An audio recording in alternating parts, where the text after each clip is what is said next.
Shalom, selamat pagi Ibu Bapak Saudara yang dikasihi oleh Tuhan Yesus Kristus. Kita kembali berjumpa, bersekutu bersama dalam ibadah harian keluarga hari ini, Kamis 7 September 2023. Mari kita berdoa.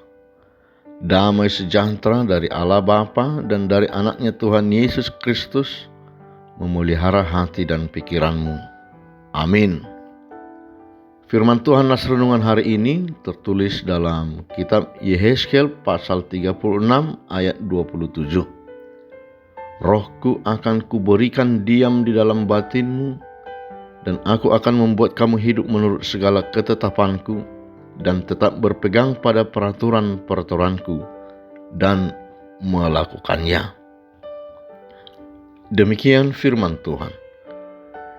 Ibu Bapak Saudara yang dikasihi oleh Tuhan Yesus Kristus, membaca dan mengetahui kisah umat Tuhan bangsa Israel selalu menarik untuk direnungkan dan dipelajari. Utamanya bagaimana kita belajar hidup di dalam Tuhan.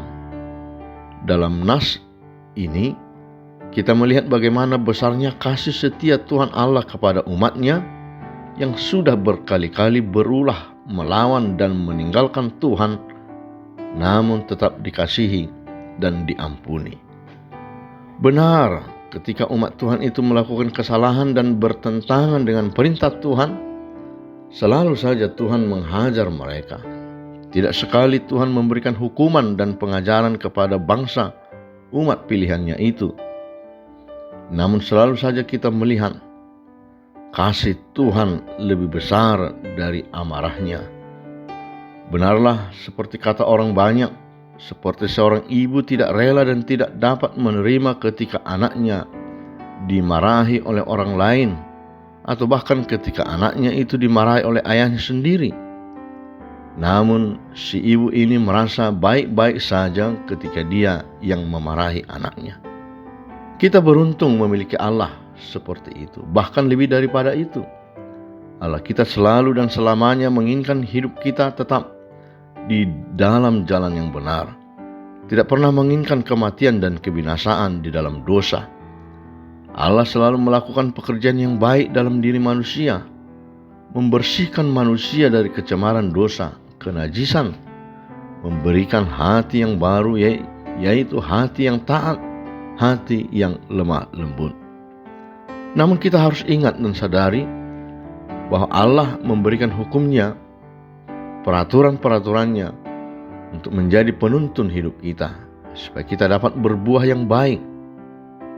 Apakah kita dapat melakukan hukum-hukumnya itu? Sekali-kali kita tidak mampu bila hanya mengandalkan sisi kemanusiaan kita saja. Kita hanya mampu melakukan hukum dan kasih setia Tuhan ketika kita hidup di dalam roh Tuhan. Roh Tuhan itu sudah diberikan kepada kita, diam di dalam batin manusia itu. Kesemuanya ini bahkan diberikannya bukan karena manusia layak mendapatkan pemulihan, bukan pula karena manusia telah melakukan kebaikan. Allah melakukannya semata-mata karena kekudusannya. Roh Tuhanlah yang memampukan kita melakukan pekerjaan baik dan hidup setia dan taat di dalam Tuhan. Roh Tuhanlah yang memampukan kita taat, sabar dan setia menjalani hidup ini ketika kita menghadapi banyak penderitaan, kesulitan dan pergumulan hidup, baik ketika kita menghadapi sakit penyakit, kesulitan keuangan, kesulitan pekerjaan dan usaha. Semuanya itu dapat kita tanggung ketika kita terbuka menerima roh Tuhan. Rahasia hidup orang percaya adalah bahwa ketika saudara mendengarkan firman-Nya hari ini, janganlah keraskan hatimu. Tunduk dan berdoa meminta kepada Tuhan kita semua, saya dan saudara, dimampukan menjalani hidup kita ini setia di dalam kebenaran-Nya. Kita membuka hati menerima roh Tuhan bekerja di dalam hidup kita ini. Itulah rahasia firman Tuhan hari ini. Seberat-beratnya persoalan hidup kita, tantangan, pergumulan, satu kekuatan yang sungguh luar biasa Tuhan berikan, yaitu Roh Tuhan.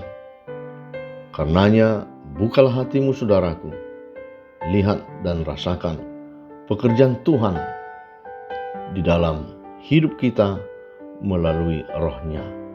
Hati kita menerima setiap pekerjaan Roh Kudus dengan rela, dibentuk menjadi manusia baru yang berhati lembut dan taat. Kiranya Tuhan memberkati, menguatkan kita sekalian. Amin. Anugerah Tuhan kita Yesus Kristus, kasih setia Allah Bapa, dan persekutuan dengan Roh Kudus menyertaimu sekalian. Amin.